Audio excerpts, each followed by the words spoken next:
Hello दोस्तों, एक बार फिर से आपका स्वागत है सिविक साइंस यूपीएससी चैनल पर। और आज के इस वीडियो में हम बात करने वाले हैं ईरान इजराइल वॉर के बारे में। देखिए, आप सबको पता है कि मिडिल ईस्ट में पहले से ही टेंशन बनी हुई है। वहां का जो रीजन है उसमें पहले से ही अस्थिरता आई हुई है, क्योंकि इजराइल और पैलेस्टाइन के बीच में पिछले 2 सालों से युद्ध चल रहा है। लेकिन अब एक यहाँ पर नया कॉन्फ्लिक्ट शुरू हो चुका है ईरान और इजराइल वॉर के रूप में। ठीक है, तो आज के इस वीडियो में हम जानेंगे कि ईरान और इजराइल के बीच में ये युद्ध क्यों शुरू हुआ, जबकि दोनों पहले एक बहुत अच्छे दोस्त हुआ करते थे। जब 1948 में इजराइल एक नया कंट्री बना था, तो सबसे पहले उसको रिकॉग्नाइजेशन देने वाला जो कंट्री था वो ईरान ही था। ठीक है, तो कैसे एक दोस्त आपस में एकदम एनिमी बन चुके हैं, वॉर मैदान में सामने आ चुके हैं। तो इस इन सब के बारे में आज हम इस वीडियो में बात करने वाले हैं। उससे पहले आप हमारे इस चैनल को सब्सक्राइब कर सकते हैं और बेल आइकन को प्रेस कर सकते हैं। साथ के साथ हम जानेंगे कि इसका ग्लोबल पर क्या इम्पैक्ट पड़ने वाला है। ठीक है, अब चाहे वो सिक्योरिटी हो, चाहे वो थ्रेट हो या ट्रेड हो। ठीक है, तो ग्लोबल के ऊपर जो भी इम्पैक्ट पड़ेगा उसके बारे में हम बात करेंगे। देखिए, कहानी की शुरुआत ये होती है कि शुक्रवार की अल सुबह इसराइल वो आक्रमण कर देता है ईरान पर, और ईरान के जितने भी न्यूक्लियर इंफ्रास्ट्रक्चर थे और मिलिट्री इंफ्रास्ट्रक्चर थे उनको टारगेट करता है और उनको तबाह कर देता है। और वो इस ऑपरेशन को नाम देता है ऑपरेशन राइजिंग लॉयन। ठीक है, और जैसे ही इसराइल ईरान के ऊपर ये आक्रमण करता है, तो उस एरिया में दोनों देशों के बीच टेंशन उत्पन्न होती है। और साथ के साथ जो मिडिल ईस्ट का वो एरिया है ना, वहां पर भी टेंशन उत्पन्न हो जाती है। तो आखिरकार सबसे पहला क्वेश्चन ये बनता है कि इसराइल ने ईरान के ऊपर आखिरकार आक्रमण किया क्यों। पहला क्वेश्चन तो ये बनता है। ठीक है, तो इसकी कहानी हम शुरुआत करते हैं 1957 के साथ। देखिए, 1957 में है ना, ईरान जो था उसके अंदर जो सिस्टम था गवर्नमेंट का वो था मोनार्की। ठीक है, यानी यहाँ पर मोनार्की सिस्टम चला करता था। और ये जो अंकल आप देख रहे हैं, इन अंकल का नाम है शाह मोहम्मद रेजवा पहलवी। ये वहां के मोनार्क हुआ करते थे। उस टाइम यूएस ईरान के साथ एक डील साइन करता है, लॉन्च करता है कि न्यूक्लियर प्रोग्राम को। ईरान को कहता है कि भाई ठीक है, आप भी न्यूक्लियर अपना बॉम्ब बनाइए और न्यूक्लियर स्टेट बनिए। ठीक है, लेकिन 1970s में ईरान के अंदर अस्थिरता उत्पन्न होने लग जाती है। और 1979 के अंदर आते आते ईरान के अंदर एक क्रांति होती है, एक रिवॉल्यूशन होता है, ईरानी क्रांति जिसको कहा जाता है।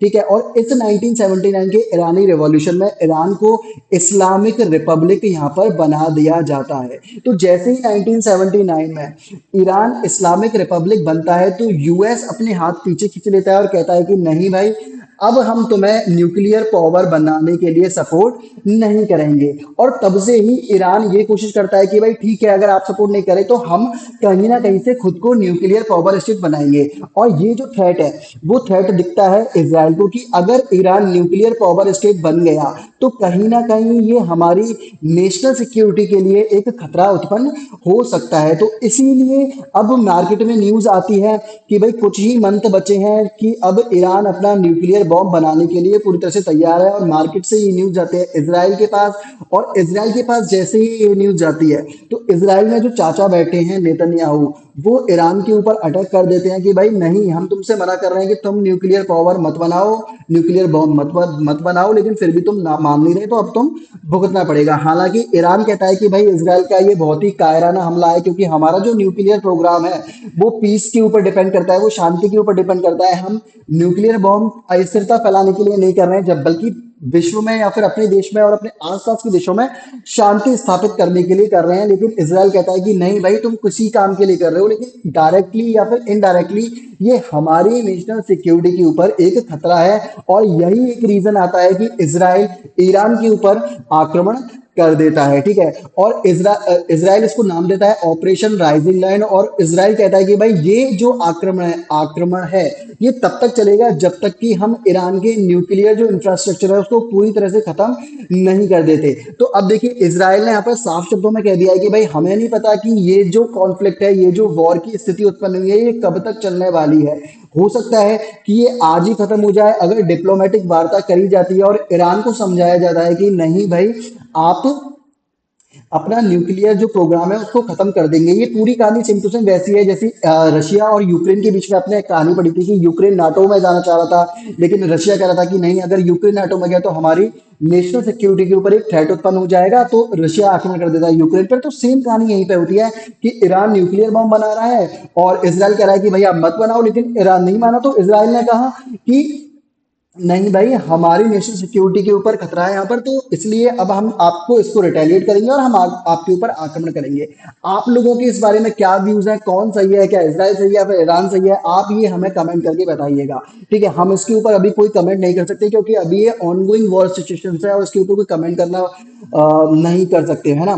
तो अब क्या होता है कि जब ये कॉन्फ्लिक्ट चल रहा है तो उसका वर्ल्ड के ऊपर क्या इम्पैक्ट पड़ने वाला है और ट्रेड के ऊपर क्या इम्पैक्ट पड़ने वाला है। देखिए, जैसा कि मैंने कहा कि इसराइल की तरफ से ऑफिशियल हालांकि डिक्लेयर कर दिया गया है कि ये हमें नहीं पता कि कितने दिनों तक चलेगा, हो सकता है एक दिन में खत्म हो जाए और हो सकता है कि भाई हमें कुछ और दिन लगे सिचुएशन को, है ना, ऐसे अपने अंडर कंट्रोल में लाने के लिए। ठीक है, तो अब यहाँ पर डायरेक्टली और इनडायरेक्टली देखिए, ईरान भी रिटेलिएट तो करेगा ही और ईरान भी रिटेलिएट तो कर ही रहा है, लेकिन अभी तक ईरान सिर्फ खुद से रिटेलिएट करता है। लेकिन अगर ईरान अपने एलाइड ग्रुप के साथ मिलकर रिटेलिएट करेगा, जिनमें लेबनान, सीरिया, इराक और यमन आते हैं, तो उस वो जो एरिया है मिडिल ईस्ट का, वहां पर एक बहुत ज्यादा वायलेंस की स्थिति या फिर अस्थिरता की स्थिति वहां पर पैदा हो जाएगी। ठीक है, इसका इम्पैक्ट क्या पड़ेगा, देखिए ये है स्ट्रेट ऑफ हर्मस। ठीक है, स्ट्रेट ऑफ हर्मस ये है ईरान, और यहाँ की साइड जब आप देखेंगे मैप पे तो यहाँ की साइड पड़ेगा इसराइल। ठीक है, अब स्ट्रेट ऑफ हर्मस से 20% ऑयल इंपोर्ट किया जाता है ऑल ओवर द ग्लोब। ठीक है, यानी कि 1/5 जो ऑयल इंपोर्ट किया जाता है विश्व के अंदर, वो स्ट्रेट ऑफ हर्मस से इंपोर्ट किया जाता है और इसको ऑक्यूपाई करता है ईरान। इसके ऊपर आधिकारिक जो नियंत्रण है वो है ईरान का। ठीक है, तो अब ये स्ट्रेट ऑफ हर्मस भी इंपॉर्टेंट हो जाता है। मैं उम्मीद करता हूं कि आप स्ट्रेट ऑफ हर्मस को गूगल से या फिर कहीं और से किसी और रिसोर्सेज से आप अपनी इस जो परीक्षा की तैयारी है इसको कंप्लीट कर लेंगे, स्टेट ऑफ हर्मस के बारे में जान के कि किन देशों के साथ इसकी सीमाएं लगती हैं, कि कौन कौन से देश अपना साझा करते हैं, किसकी किसका आधिकारिक है ना वो है, किन दो बॉर्डर बॉडीज को ये कनेक्ट करता है, जो भी चीजें। लेकिन इसका सीधा सीधा इम्पैक्ट पड़ेगा ग्लोबल ऑयल प्राइसेस पर, जो कि होने वाली है इंक्रीज कुछ दिनों के अंदर। ठीक है, क्योंकि अभी मैंने कहा कि 20% यहाँ से ग्लोब में क्या आ रहा है, ऑयल आ रहा है, और जब इसके ऊपर ईरान अगर टेंशन बढ़ी तो ईरान सीधी सी बात है इसके ऊपर नियंत्रण कर देगा और किसी को जाने नहीं देगा। ठीक है, तो ऑयल की जो कीमत है उनमें वृद्धि हो जाएगी। साथ के साथ उसमें जो दूसरी प्रॉब्लम क्रिएट होने वाली है वो डिप्लोमेटिक प्रॉब्लम क्रिएट होने वाली है, जैसे इंडिया हुआ, रशिया हुआ, चाइना हुआ, है ना। इनमें से देखिए कुछ की जो क्या कहते हैं संधि है या फिर कुछ के संग जो आधिकारिक रिश्ते हैं, जैसे इंडिया का इसराइल के साथ है ना, चाइना का और रशिया का ईरान के साथ है, चाइना का ईरान के साथ है, तो है ना। तो अब इन देशों के बीच में एक असमंजस की स्थिति पैदा होने वाली है कि भाई हम किस देश का सपोर्ट करें। अगर मान लीजिए मैं एग्जांपल लेता हूं इंडिया का, है ना, इंडिया के रिश्ते इसराइल से भी अच्छे हैं और ईरान से भी अच्छे हैं। अगर इंडिया यहाँ पे सपोर्ट करता है इसराइल का कि नहीं भाई इसराइल ने बहुत सही किया, तो उसकी ईरान के संग जो भी व्यापार होता है उसमें कहीं ना कहीं प्रॉब्लम क्रिएट होगी।